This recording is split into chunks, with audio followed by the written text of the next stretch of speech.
오늘은 팔복의 마지막 시간입니다. 의를 위하여 박해를 받은 자가 복이 있다는 말씀인데요, 본문을 잠깐 좀 볼까요? 의를 위하여 박해를 받은 자는 복이 있나니 천국이 그들의 것임이라 라고 말씀하셨어요. 이 땅에서 진정으로 행복한 사람이 누구냐? 의를 위해서 박해를 받은 자가 복이 있다라는 사실이에요. 이 말씀을 자세히 보면 앞에 나오는 7가지 복과 마지막 8가지 복에서 차이점이 하나 발견됩니다. 어떤 차이점이 발견되냐 하면 앞에 7가지 복은 모두가 현재형으로 기록이 되어 있어요. 심령이 가난한 자는, 애통하는 자는, 긍휼히 여기는 자는 다 현재형이에요. 근데 유일하게 이 8번째 복은 의를 위하여 박해를 받은 자가 복이 있다고 말씀을 합니다. 과거형으로 기록을 하고 있어요. 왜 이런 차이가 있을까요? 여러 책을 찾아봐도 이런저런 얘기를 하는데 의견이 많더라고요. 쉽게 결론 내릴 수 있는 건 아니지만 저 나름대로 그런 결론을 내렸습니다. 이 8번째 복은 팔복의 결론이 아닐까라는 생각이에요. 팔복의 삶을 살아가는 것이 결코 쉬운 것은 아니죠. 온유하게 살고 남들은 경쟁하고 이기려고 달려드는데 온유하게 살고 화평을 이루고 긍휼을 베풀고 이렇게 살아가려면 그 쉬운 거 아닙니다. 반드시 그러한 삶에는 어려움이 따를 수밖에 없겠죠. 그런데 그런 어려움과 고난이 있음에도 불구하고 팔복의 삶을 포기하지 아니하고 살아갈 때에는 우리에게 더 큰 어려움이 찾아오죠. 그것을 성경은 박해 혹은 핍박 이렇게 말씀을 하고 있어요.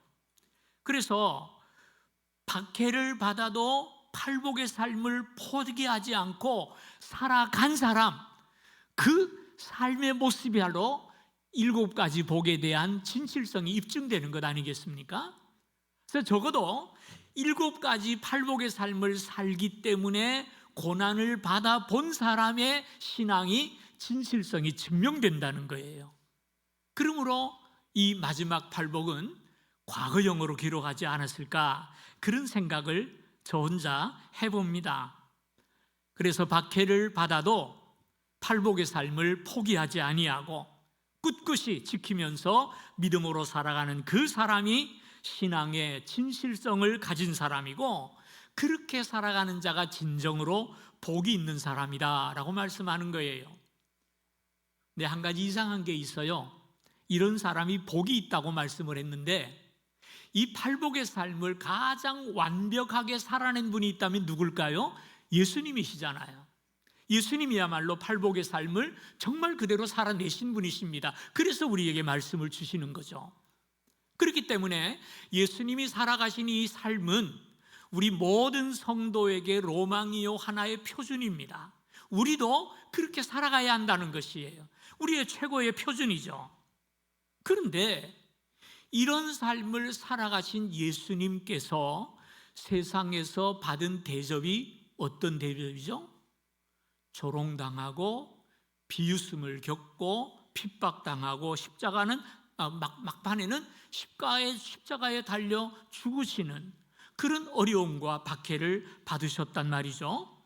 그렇다면 그 예수님을 따라가는 우리들이 이 땅에서 팔복의 삶을 산다면 우리에게 돌아오는 것이 뭘까요? 축복일까요? 아니죠. 예수님과 똑같이 우리도 세상에서 박해를 당할 수밖에 없을 것입니다. 그래서 예수님께서 예언하셨어요. 사람들이 나를 박해하였은즉 너희도 박해할 것이다. 예수님께서 말씀하신 거예요. 근데 한 가지 기억합시다. 여기서 말하는 박해는 그저 잘못 살아서 어려움을 겪는 것이 아니에요. 의를 위하여 박해를 받은 자가 복이 있다고 말씀했거든요. 베드로 사도가 이에 대해서 이런 말씀을 했어요. 부당하게 고난을 받아도 하나님을 생각함으로 슬픔을 참으면 이는 아름다우나 죄가 있어 매를 맞고 참으면 무슨 칭찬이 있으리요? 다음 구절이 중요한데요. 그러나 선을 행함으로 고난을 받고 참으면 이는 하나님 앞에서 아름다우니라 그랬어요. 의를 위해서, 선을 위해서, 팔복의 삶을 살기 위해서 어려움을 겪는 그 고난은 아름다운 것이라고 우리에게 말씀을 하고 있어요. 자, 그렇다면 이 팔복의 삶이 너무나 아름다운 삶인데 이런 삶을 사는 사람들을 세상에서 박해하는 이유가 뭘까요? 팔복의 말씀을 대로 산다면 정말 잘 사는 거잖아요. 근데 왜 예수님은 박해를 받았고 그 뒤를 따라가는 우리들도 박해를 받을 것이라고 예수님 말씀하셨는데 박해를 받는 이유가 뭘까요? 한 세 가지 이유가 있다고 저는 생각해요. 첫째는 가치관이 다르기 때문입니다. 세상 사람들의 주인은 자기 자신이에요. 그래서 자기 욕심과 자기 열망을 위해 살아갑니다. 그러나 팔복의 삶을 살아가는 성도의 삶은 어떤 삶입니까? 예수 그리스도가 주인이 되는 삶이에요. 그래서 예수님의 말씀대로, 예수님의 뜻대로 살아갑니다. 내 욕심대로 살지 않아요. 그러므로 세상 사람들이 볼 때 그리스도인은 좀 이상한 사람들입니다. 아니, 거기서 조금만 거짓말하면은 큰 돈이 생기는데 왜 거기서 바보같이 그렇게 행동을 해? 이상하게 울 수밖에 없다라는 말이죠. 세상은 자신을 위해 살지만 성도는 하나님을 위해 살아갑니다. 세상은 적당하게 타협하면서 살아가라고 권하지만 참 성도는 그럴 수 없어요. 하나님의 말씀을 따라 바르게 깨끗하게 말씀대로 살려고 노력하는 것이 성도의 삶 아니겠습니까? 그러므로 죄악에 젖어 살아가는 세상 사람들이 진정한 성도를 볼 때 어떻게 보일까요? 융통성이 없는 사람, 참 말이 안 통하는 사람, 정말 답답한 사람으로 볼 수밖에 없다라는 말이죠. 이런 사람은 세상에서 피곤한 사람이에요. 거추장거리는 사람일 수도 있어요.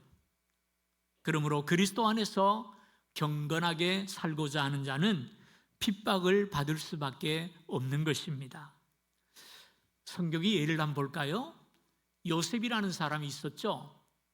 요셉은 어릴 때부터 아버지의 사랑을 듬뿍 받고 잘 살았어요. 그런데 형들이 시기로 그 요셉, 어린 요셉을 노예 상인들에게 팔아버렸습니다. 그래서 노예 상인들에게 쇠사슬에 묶여서 끌려서 애굽을 가게 되죠. 애굽에 가서 보디발이라고 하는 사람 집에서 노예가 되어서 살아갑니다. 요셉은 믿음의 사람이에요.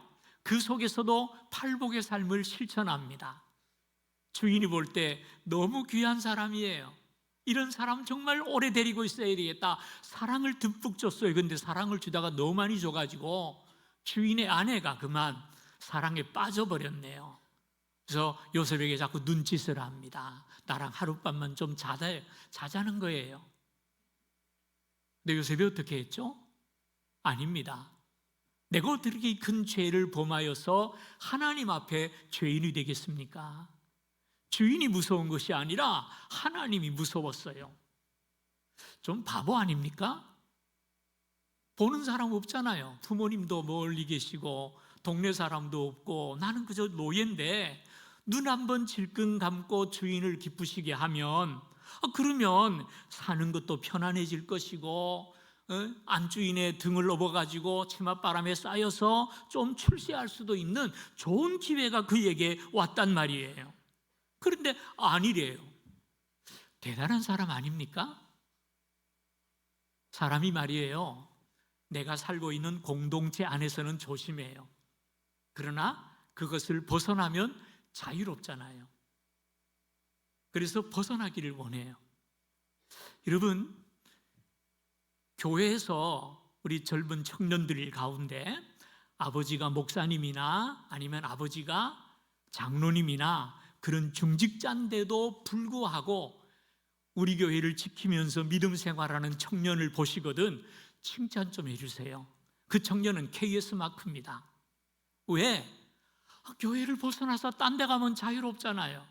여기 있어봐야 뭐 다 그냥 나를 가르친 주일학교 선생님이고 나를 늘 감시하고 말 한마디 던지는 게 그 사사로운 말이 아니더라고요. 뭐 목사님이 어떻고 장로님이 어떻고 자기 아버지 얘기를 듣잖아요. 그럼에도 불구하고 자리를 지키고 믿음 생활을 살아간다. 대단한 분이에요. 그런 분이 교회 기둥이 돼야 돼요. 우리 아들 얘기하는 건 아닙니다만은요. 요셉은 아무도 보는 사람이 없는 그 먼 나라에서 노예였지만 믿음을 지키고 중심을 지키고 팔복의 삶을 살아갑니다. 어떻게 됐죠? 결과가? 그 여주인이 뒤집어져 가지고 소리 지릅니다. 저놈이 나를 강간하려고 했대요. 사실은 자기가 하려고 했는데. 그래서 감옥에 들어가요. 여러분, 요셉이 왜 감옥에 들어갑니까? 죄가 있었습니까? 아니요. 의를 위하여 고난을 받는 것 아니겠습니까? 그래서 요셉이 위대한 것이고요. 그래서 하나님께서 요셉을 들어서 애굽과 이스라엘을 구원한 줄로 믿으시면 아멘 하십시다. 그러므로 우리 그리스도인들도 이 땅에서 바르게 살려고 하면 이런 고난을 받게 돼요. 오히려 예수 믿는 사람이 아무런 고난도 받지 않고 적당하게 세상에서 너무나 잘 살고 있고 양심의 가책도 느끼지 못한다면 그 잘못된 신앙이에요. 어딘가 지금 잘못된 길로 가고 있다는 사실이에요. 놀라운 것은요, 성도도 그렇고 교회도 그렇고 말입니다. 언제 그 믿음이 순수해지는지 아십니까? 핍박을 받을 때예요. 교회 역사를 보세요. 교회가 정부로부터 나라로부터 핍박을 받고 박해를 받을 때는 연단을 받아 교회가 더 순수해지고요, 믿음이 뜨거워지고요, 믿는 사람이 점점 많아집니다. 근데 오히려 교회가 신앙의 자유를 얻고 다 풀어놓아가지고 마음껏 믿어라 그러면요, 그때부터 교회가 부패해요. 신앙이 점점 미지근해져요. 우리도 지금 그 길을 가고 있어요. 가난하고 어려울 때는요, 주여 하고 하나님 앞에 매달리고 새벽기도 철야기도 나오고 삼각산에 올라가서 산기도하고 그렇게 해서 이만큼 잘 살게 축복을 받아 잘 살게 되니까 이제는 기도할 게 없대요. 기도하는 사람이 점점 줄어가요. 기도원 가면은요, 텅텅 비어요. 금요 기도회, 철야 기도회 기도하는 사람이 많지를 않아요. 안타까운 모습이에요. 얘기가 좀 빗나갔는데요. 왜 팔복의 삶을 사는 사람이 핍박을 당하느냐? 다르기 때문이에요. 뭐가 다르면 가치관이 다르기 때문이라는 말이에요. 두 번째는 소망이 다르기 때문입니다. 믿는 사람과 믿지 않는 사람의 소망이 달라요. 세상과 성도가 바라보는 삶의 목적지가 다르다라는 말이에요. 이 땅에 함께 발을 디디고 살고 있지만 그 생활이 영원한 평행선을 그을 수밖에 없는 이유가 세상 사람들은 세상에서 잘되고 세상의 영광과 즐거움이 목적이에요. 그러나 우리 성도의 삶은 어떻습니까? 영원한 것을 소망해요. 이 세상 사람은 이 땅의 것 이상을 보지 못하지만 우리 성도는 이 땅을 넘어서 영원한 세상을 바라보기 때문에 막 살 수가 없다라는 말입니다. 우리 성도는 세상의 영광을 부러워하시면 안 됩니다. 어차피 세상 사람들이 가는 길과 성도들이 걸어야 할 길은 다르다라는 사실을 기억하셔야 돼요. 제가 몇 번 소개했습니다만 철로 역정이라는 책 아시죠? 모르는 분도 계시겠지만 이 책은요, 역사적으로 성경 다음으로 두 번째로 많이 팔린 책입니다. 그런 책이 있어서 하는 눈으로 보시는데, 그런 분은 기독교 서점 가셔서 한 권 사서 좀 읽어보세요. 철로 역정이라는 책이에요. 존 번연이라는 사람이 있었는데요, 이 책의 내용이 뭐냐면 장망성이라고 하는 성에 살고 있는 한 사람이 있었어요. 그 장망성이라는 말은 장차 망할 성, 이 세상을 의미합니다. 이 사람이 전도를 받게 되고요, 그래서 장망성을 떠나서 천성을 향해서 인생길을 출발을 하게 돼요. 예? 뒷짐을 짊어지고 먼 여행 천성까지 가기 위해서 지팡이를 짚고 낡은 옷을 입고 출발을 합니다. 그래서 천성까지 가는 그 길에 무슨 웅덩이도 빠지고 미혹도 당하고 또 뭐 이단내로 빠지기도 하고 여러 일을 겪으면서 가는데요, 그것은 하나의 비유적인 이야기예요. 소설입니다마는요, 그 소설이 나타내는 것은 이 세상에서 하나님의 은혜로 구원받은 우리가 저 천성까지 가는 동안에 이 세상에서 겪어대는 일들을 비유적으로 나타낸 것이 철로역정입니다. 그 이야기를 보면 주인공 크리스찬이 천성을 향해 가다가 어느 날 허영의 도시라고 하는 도시에 도착을 하게 돼요. 그 도시는 허영에 빠져 있는 도시입니다. 없는 것이 없는 도시예요. 술집도 있고요, 카지노도 있고요, 쇼도 하고요, 클럽도 있고요, 러브 호텔도 있어요. 재미있는 것은 그 책을 보면은요, 유행을 쫓아가는 교회도 있고요, 직업적인 목사도 거기 있더라고요. 경계를 받아야 됩니다. 근데 이 허영의 도시에는 시장이 있어요. 많은 사람들이 그 시장에 모여서 좋은 물건을 팔고 사고 들끓고 있어요. 그 가운데 이 크리스찬이 들어가게 된 것이거든요. 근데 들어갔더니 그 도시의 사람과 너무나 달라요. 크리스찬이 뭐가 다르냐? 첫째는 옷이 달라요. 그 사람들은 즐기러 나온 사람들이에요. 그래서 스커트도 아마 짧았을 것 같아요. 예? 장신구도 걸치고 화려한 옷을 입었는데, 이 기독교는 그런 게 필요 없어요. 지금 먼 여행을 가기 때문에 옷이 간편해요. 그리고 꼭 필요한 것만 넣었는데도 한 집 내는 짐을 짊어지고 가고 있지 않겠습니까? 사람들이 이상해요. 왜 그런 옷을 입고 있지? 왜 그런 짐을 지고 있지? 당신 어디 가는 거야? 이상하게 생각합니다. 왜? 옷이 달랐기 때문에. 두 번째는 언어가 달라요. 크리스찬은 천국의 언어를 사용하는데 허영의 도시에 사는 사람들은 세속적인 언어를 사용해요. 말 가운데 50% 욕이 안 들어가면 말이 안 돼요. 요새 사람하고 비슷한 것 같아요. 기독교인의 이 크리스찬의 말을 알아듣는 사람이 없는 거예요. 말이 안 통해요. 세 번째는 상품에 대한 관심이 달랐대요. 그 시장에는 요즘 말로 하면 많은 명품들이 잔뜩 쌓여 있었답니다. 시장에 사는 사람들은 전부 다 명품에 관심을 가지고 하나라도 더 가지기 위해서 줄도 서고 다투기도 하고 싸우고 아우성을 치고 있어요. 그런데 크리스찬은 그 물건에 관심이 없어요. 거저줘도 안 가져요. 왜? 먼 길 가야 되는데 무겁기만 하잖아요. 그죠?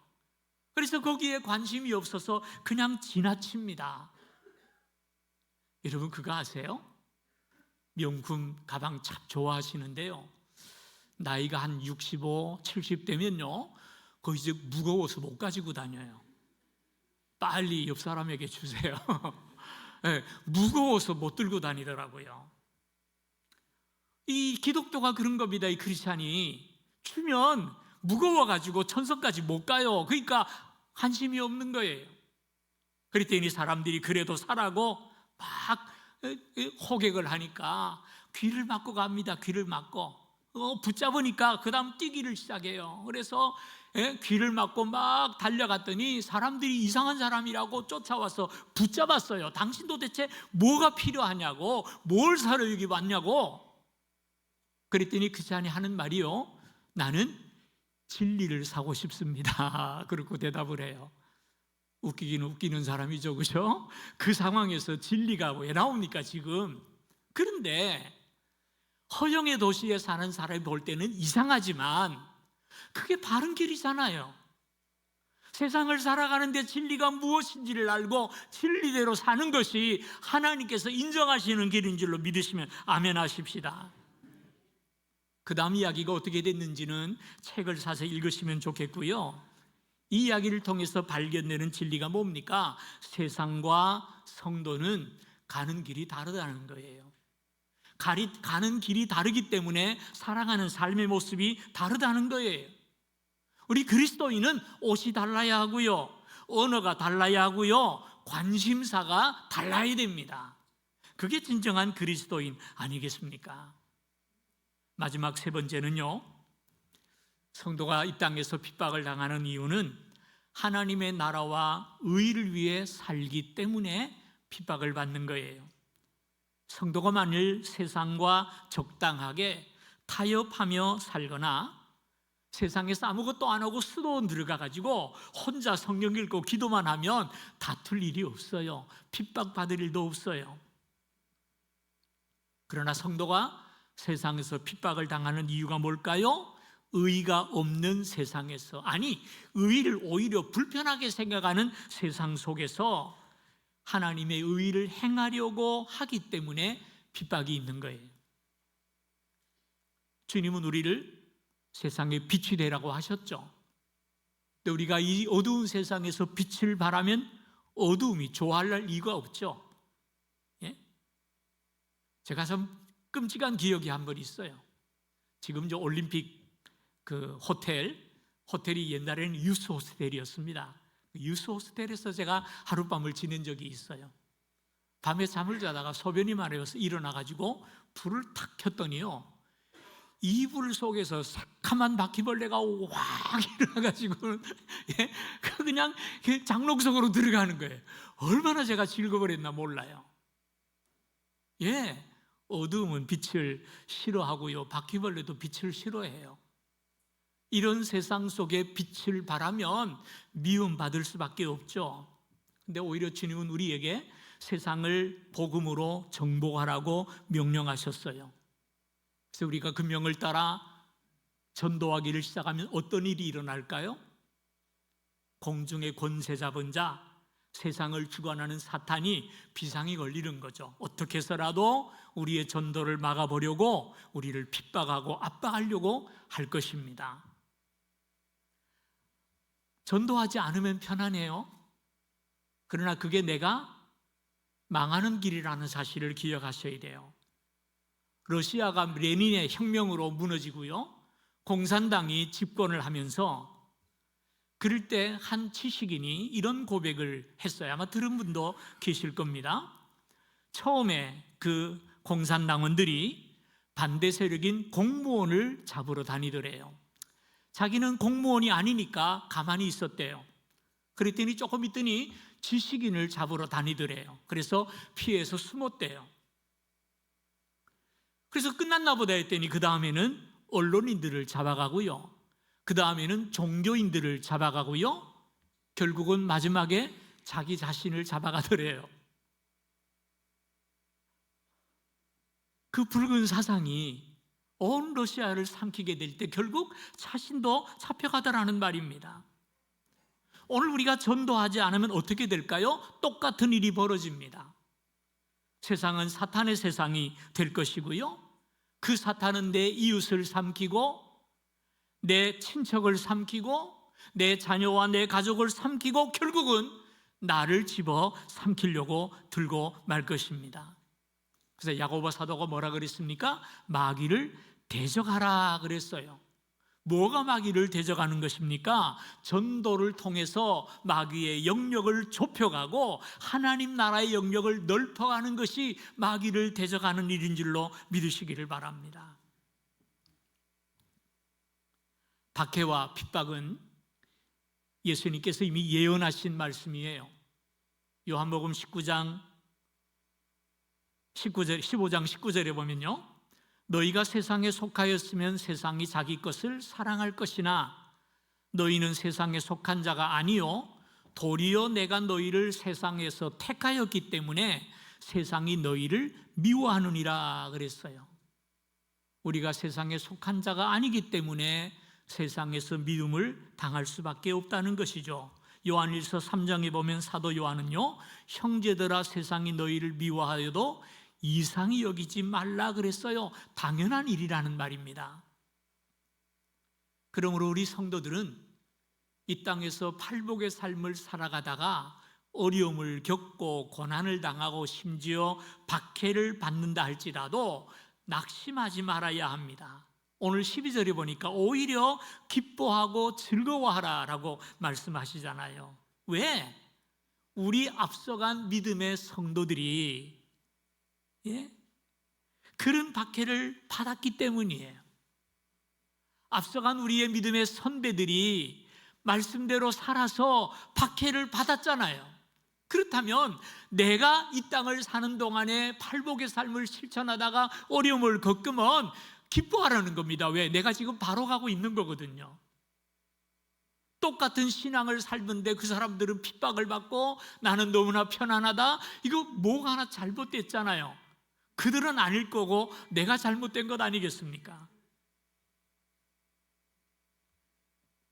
뿐만 아니라 앞서간 성도들은 그 핍박의 길을 걸어감으로 말미암아 영원한 천국의 소유자가 되었어요. 하늘의 상이 준비되어 있었어요. 그렇다면 오늘 우리에게도 하늘의 상급이 준비되어 있을 줄로 믿으시기를 바랍니다. 그래서 의를 위해서 핍박을 받는 것은요, 우리의 특권이자 우리의 의무입니다. 빌립보서 1장에 이런 말씀이 있어요. 그리스도를 위하여 너희에게 은혜를 주신 것은 다만 그를 믿을 뿐 아니라 또한 그를 위하여 고난도 받게 하려 함이라 그랬어요. 고난이 우리에게 꼭 필요하다라는 사실을 말씀하는 말씀 아니겠습니까? 그러므로 사랑하는 성도님들, 팔복의 삶을 살아가다가 고난이나 핍박이 올 때 그걸 피하지 말고요, 타협하지 마셔야 합니다. 왜? 그 핍박을 잘 견디고 이길 때 우리에게 주시는 복이 있대요. 그게 뭘까요? 천국이 그들의 것이라 그랬어요. 천국엔 두 가지가 있다고 저는 생각하는데요, 이 땅에 천국이 있고 미래의 천국이 있다고 생각을 합니다.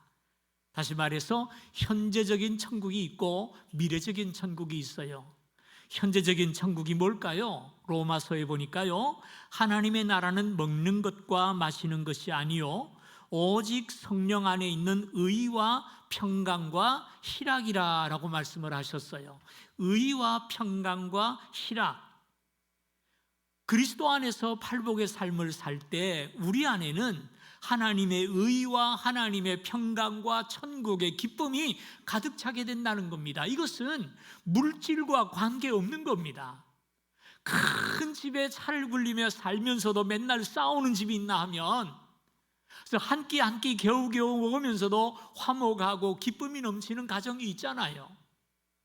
팔복의 삶을 살 때 비록 우리에게 어려움이 오고 고난이 와도 우리의 속은 평안하고요, 우리의 심령에는 기쁨이 넘치게 될 줄로 믿으시기를 바랍니다. 이게 현재적인 천국이요, 어떤 상황 속에서도 이것을 우리가 누려야 돼요. 누가 누린다고요? 팔복의 삶을 살아가는 사람이에요. 두 번째는 미래적인 천국입니다. 저 먼 훗날 어느 날 우리는 주님 앞에 서게 될 것이고요, 새 하늘과 새 땅을 상속받게 될 것입니다.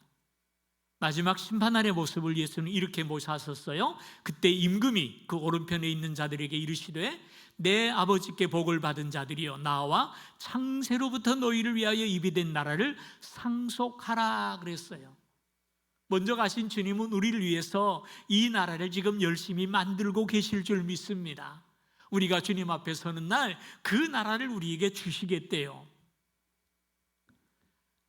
계시록 3장 5절에 보면은요, 이기는 자는 이와 같이 흰옷을 입을 것이요 내가 그 이름을 생명책에서 결코 지우지 아니하고 그 이름을 내 아버지 앞과 그의 천사들 앞에서 시인하리라 그랬고요, 21장 7절에 보면 이기는 자는 이것들을 상속으로 받으리라 나는 그의 하나님이 되고 그는 내 아들이 되리라 그랬어요. 이기는 자가 누굴까요?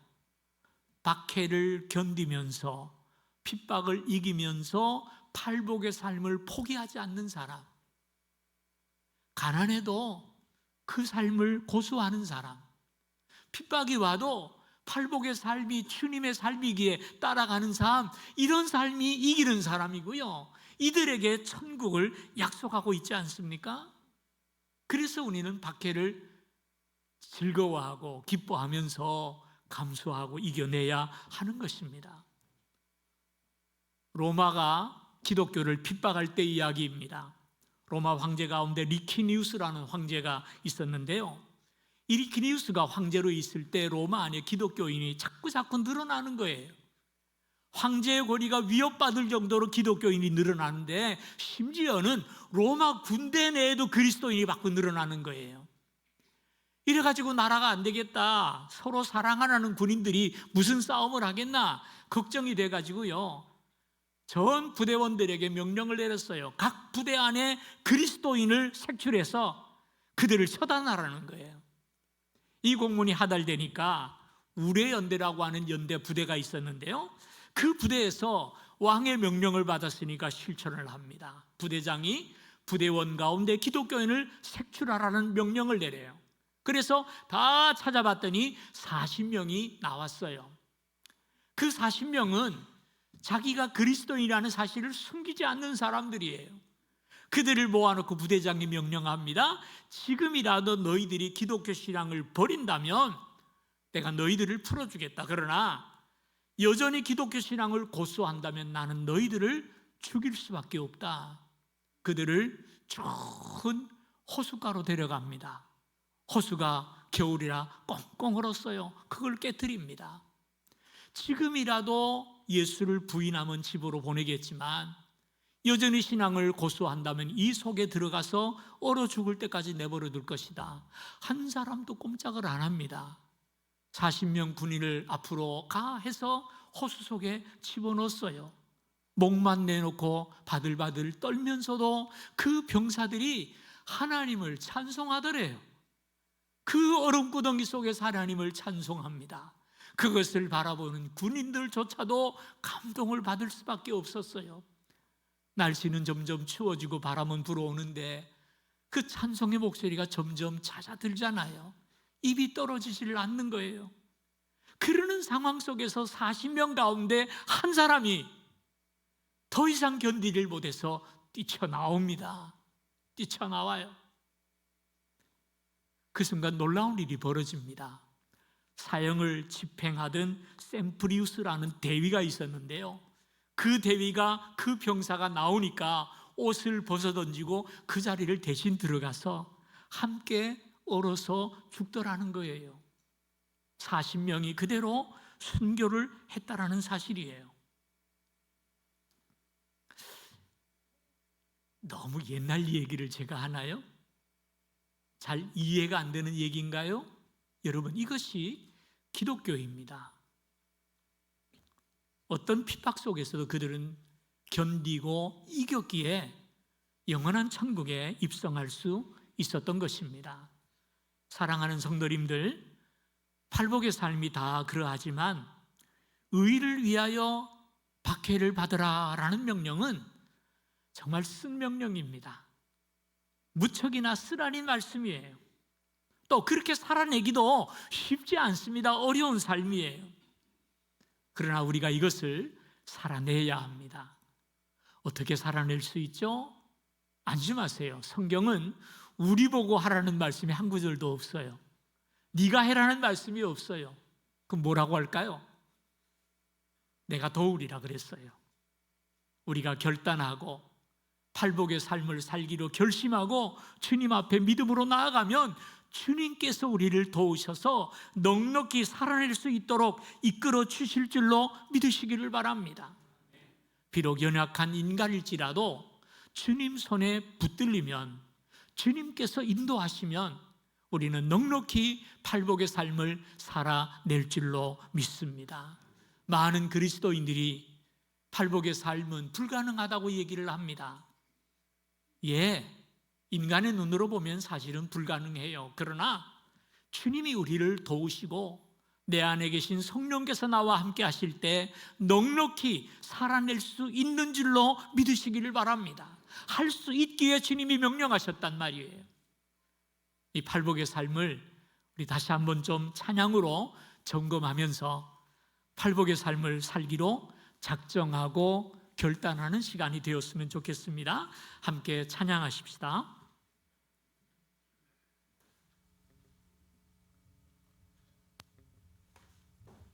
처음 팔복 시작할 때 안 불렀는데요, 끝나면서 또 안 불러보십시다.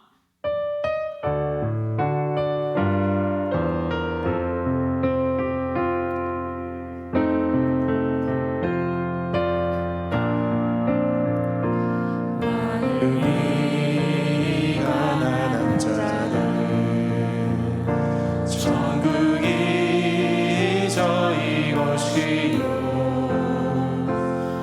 애통하는 자는 복이 있네 위로를 받을 것이요 온유한 자 복이 있나니 땅을 기업으로 받겠네 의에 줄이고 목마른 자들 저 힘에 부를 것이요 긍휼히 여기는 자는 긍휼히 여김 받겠네 마음이 정결한 자는 하나님을 볼 것이요 화평케하는 자 하나님의 아들이라 일컨대 의를 위하여 핍박받는 자 천국이 주님 내게도 주소서 내게도 주소서 주님이 허락하신 내가 복을 받기 원하네 오네 주여 주 다시 한번 사모함을 가지고 고백하겠습니다 내게도 주소서 내게도 주소서 이 팔복을 소유하겠습니다 내가 복을 받기 원하네 오네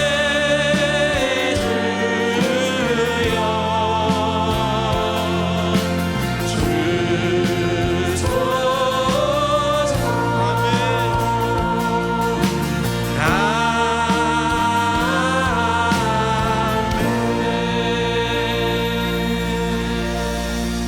우리 잠시 눈을 감고 합심해서 하나님 앞에 고백하십시다. 주님 내게도 주소서 팔복의 삶을 살기를 원합니다. 세속적인 가치관을 가지고 살지 않게 하시고 하늘의 가치관을 가지고 살아가는 저희들 되게 하여 주시기를 원합니다.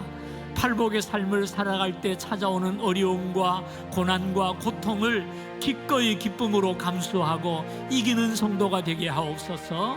주님 말씀대로 살기를 원합니다. 우리 주여 한번 간절히 고백하시고요 하나님 앞에 간절한 마음으로 기도하십시다. 주여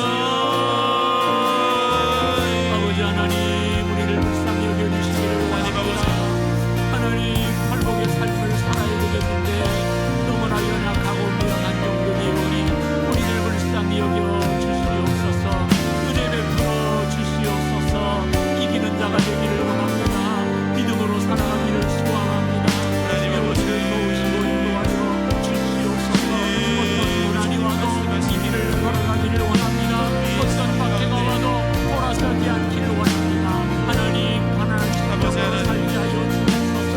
행동하는 마음을 가지고 살기를 원합니다. 온유한 마음, 의에 줄이고 목마른 마음을 가지고 하나님을 바라보기를 원하오니 주여 우리를 불쌍히 여기시고 은혜 베풀어 주시옵소서. 있습니다. 오늘의 결단이 흔들리지 않기를 원합니다. 내 평생에 살다가 하나님 앞에 서기를 원합니다. 우리 평생에 살다가 하나님 앞에 만나기를 원하오니 주여 우리를 도우시고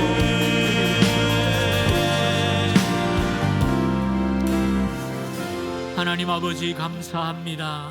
우리에게 이런 놀라운 삶을 알게 하시고 이 복된 길을 걷게 하시니 감사를 드립니다. 팔복의 삶이 주님의 삶일진데 팔복의 삶이 진정한 복 있는 삶일진데 나도 그 길을 걸어가기를 원합니다. 우리를 붙들어 주옵소서. 능력을 입히고 주시옵시사.